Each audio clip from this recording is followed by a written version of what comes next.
유튜브 시청자 여러분 반갑습니다. 복지사입니다. 오늘은 암호화폐 초보 가이드 파트 1을 진행을 해보려고 합니다. 시작에 앞서 많은 분들이 여러가지 용어들을 접하면서 혼동을 하시는 일이 많은데요. 보통은 암호화폐, 가상화폐 이렇게 여러가지 용어들을 들어보셨을 거예요. 정리를 해드리자면 영어로는 크립토커런시라고 합니다. 크립토는 암호기라는 뜻을 가지고 있고요. 커런시는 다들 아시다시피 통화 또는 화폐입니다. 해외에서는 흔히 크립토커런시, 암호화폐라는 단어를 주로 사용하는 게 일반적이고요. 가상화폐를 뜻하는 virtual currency라는 말은 사용 빈도가 적습니다. 디지털 커런시의 경우는 현재 여러 국가에서 발행에 대해 논의가 이어지고 있는 CBDC, 그러니까 Central Bank Digital Currency, 중앙은행 디지털 화폐의 일부로 많이 사용이 됩니다. 하지만 이건 사용하는 국가나 기관단체 그리고 개인마다 입장 차이가 있기 때문에 일관적으로 사용되지는 않고요. 우리나라 대한민국으로 보자면 대체적으로 긍정적이고 미래의 기술을 포용하는 입장의 진영에서는 암호화폐라는 단어를 많이 쓰는 것 같고요. 보수적인 정부기관이나 금융기관 언론사에서는 가상화폐라는 단어를 사용하는 빈도가 높은 것으로 보여집니다. 자, 보통 어디 나가셔서 나 암호화폐 해 라고 하면 아마 모르시는 분들이 많을 거예요. 하지만 나 비트코인 해 라고 하면 훨씬 쉽게 이해하실 겁니다. 비트코인이 이런 것들의 대표성을 띈다고 할 수 있죠. 즉, 암호화폐는 비트코인이고 비트코인은 암호화폐입니다. 비트코인을 이해하기 위해선 블록체인이 무엇인지 알고 계셔야 합니다. 블록체인에 대하여 정리해둔 이야기는 우측 상단 카드에 제가 링크를 해드리도록 하겠습니다. 나중에 꼭 보셨으면 좋겠고요. 간단하게 이야기를 해보자면 비트코인의 블록체인이 작동할 수 있게끔 컴퓨터 연산을 진행해준 주체에게 경제적 보상을 해주기 위한 것이 비트코인입니다. 이 컴퓨터 연산은 보통 여러분들이 직접 하시는 게 아니라 컴퓨터에게 하도록 지시해 놓는 겁니다. 수학 문제를 직접 푸시는 게 아니고요.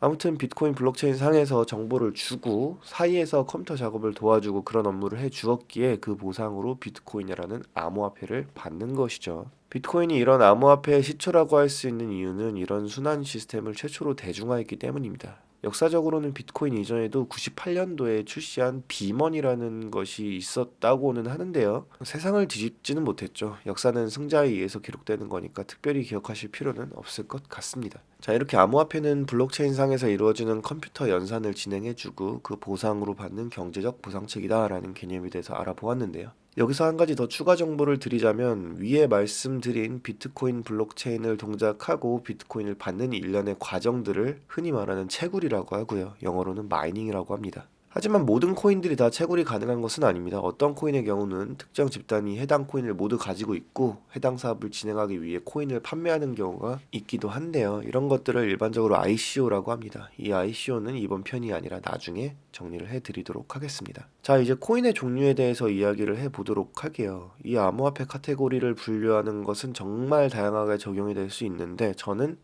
가장 상위의 두 가지로 크게 카테고리를 정리를 해드리고 싶습니다. 첫 번째로 가치 저장, 그리고 두 번째로 플랫폼입니다. 흔히들 가치 저장형 코인이라고 하면 발행 개수가 한정이 되어 있고 많은 곳에서 여러 사람들이 쇼핑을 하거나 가치 전송을 할 때 주고받는 것들이 가치 저장형 코인일 확률이 많은데요. 주로 비트코인, 라이트코인, 비트코인 캐시 등이 있을 수 있겠습니다. 이런 코인들은 각자의 가치를 가지고 있는 경우가 많고요. 비트코인의 경우에는 여러 거래소들에서 기축으로 사용되고 있기 때문에 암호화폐계에서는 미국의 달러처럼 사용되고 있다라고 비유를 하면 될 것 같습니다. 어느 나라의 거래소이건 간에 비트코인을 가지고 있으면 다른 코인들을 자유롭게 매수할 수 있다는 것이죠.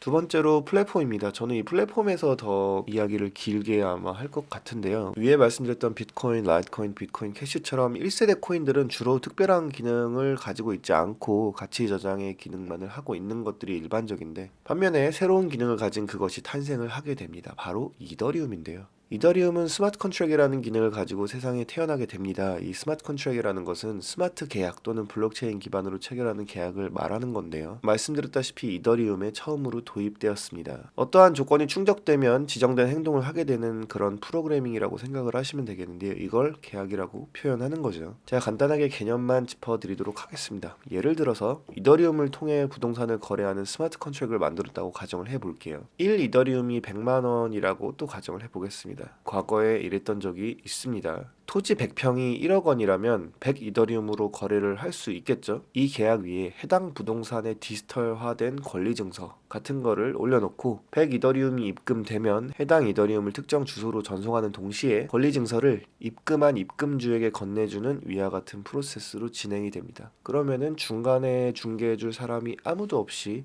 부동산이 거래가 된 거죠. 물론 모든 프로그래밍이 다 이렇게 진행되지는 않지만 이해를 돕기 위해서 제가 설명했습니다. 스마트 컨트랙은 대략 이런 거다라고 이해를 하시면 될 것 같습니다. 자, 이런 스마트 컨트랙 기능을 지닌 이더리움이 공개가 되면서 이건 스마트 컨트랙이나 블록체인을 활용해서 자신들만의 프로젝트를 진행하는 업체들이 생겨나게 됩니다. 또 비유를 한번 해드리자면 이더리움은 큰 논밭인 거고요. 그 위에 각각의 소장농들이 개별적으로 작물을 키우는 거죠. 이더리움 블록체인 위에서 돌아가는 프로젝트들을 예로 들어보자면 블록체인 웹브라우저 브레이브에서 사용되는 베이직 어텐션 토큰, 탈중앙 거래소 제작 프로토콜인 제로엑스, 중화권 거래소의 대표주자인 후오비에서 사용되는 후오비 토큰, 암호화폐 대출 플랫폼 넥소에서 사용하는 넥소 토큰 등이 있을 수 있겠습니다. 이렇게 여러 많은 분야의 프로젝트들이 이더리움 플랫폼 상에서 돌아가고 있습니다. 이처럼 플랫폼 코인들은 다른 많은 프로젝트들이 돌아가게끔 해주는 비옥한 토지 역할을 하고 있는데요. 이더리움으로 시작되었지만 그 이후에 세상에 나온 네오, 이오스, 에이다, 트론, 테조스 등등 여러 종류의 플랫폼 코인들이 지금도 존재하고 있습니다. 이와 같은 플랫폼 코인들은 2017년도 말 암호화폐 붐을 이끌었다고도 할 수 있겠는데요. 과연 이더리움이 플랫폼 코인의 왕좌를 지켜낼 것인지, 그 이후에 나온 2세대 플랫폼 코인들이 새로운 시장을 만들어낼 수 있을 것인지에 대해서 많은 투자자들이 촉각을 곤두세우고 있는 상태입니다. 자, 제가 플랫폼 코인에 대해서 이야기를 한 이유는 이 다음에 알려드릴 토큰에 대한 개념 때문인데요. 이 암호화폐계에는 두 가지 종류의 자산이 있습니다. 바로 코인과 토큰인데요.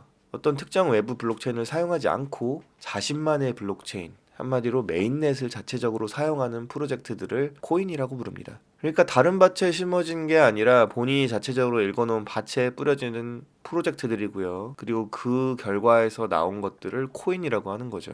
다른 블록체인에서 돌아가지 않는 자기만의 블록체인을 가지고 있는 비트코인, 리플 XRP, 라이트코인, 대쉬 등이 바로 그런 것이고요. 요 전에 말씀드렸던 다른 블록체인 위에서 돌아가는 프로젝트들, 베이직 어텐션, 제로엑스, 후오비 토큰, 넥소 같은 것들을 토큰이라고 부릅니다. 자, 이제 여러분들은 본인이 투자하신 게 코인인지 토큰인지 구별을 하실 수 있겠죠. 더 자세한 내용은 나중에 또 추가를 하도록 하겠습니다. 자, 오늘 첫 번째 파트 암호화폐 개념, 종류, 코인과 토큰의 관계에 대해서 정리하는 시간을 가져보았는데요. 궁금한 것이 어느 정도 해소되셨는지 모르겠습니다. 영상에 대해 의견이 있으신 분들은 언제든 댓글을 달아주세요. 구독과 좋아요, 알람 설정은 창작자에게 큰 힘이 됩니다. 항상 성공한 투자하시기 바랍니다. 감사합니다.